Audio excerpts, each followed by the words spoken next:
Don't download Invesdor app before watching this. If you're thinking about downloading the Invesdor app, pause for a second. Most people misunderstand the risks involved.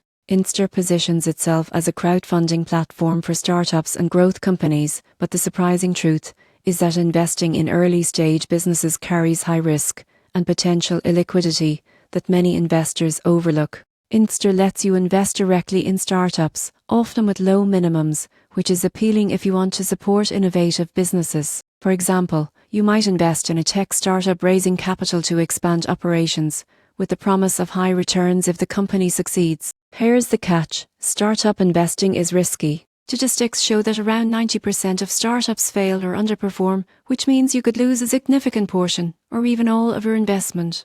Unlike public stocks, these investments are illiquid, so you can't sell them quickly if you need cash. Another concern is due diligence. While Invesdor provides company information, the responsibility to analyze financials, market potential, and team quality rests entirely on you. Most casual investors underestimate the time and expertise needed to make informed decisions. Fees are also important. Invesdor may charge transaction fees or take a cut from the capital raised, which can reduce your effective returns. Additionally, tax treatment of startup investments can be complex, depending on the country and investment type. In conclusion, don't download Invesdor app if you're looking for low-risk, short-term investing. It's best suited for experienced investors willing to take high risks, perform due diligence, and keep funds tied up for years. Understanding these challenges will help you decide if Invesdor is right for your portfolio or if safer alternatives are a better fit.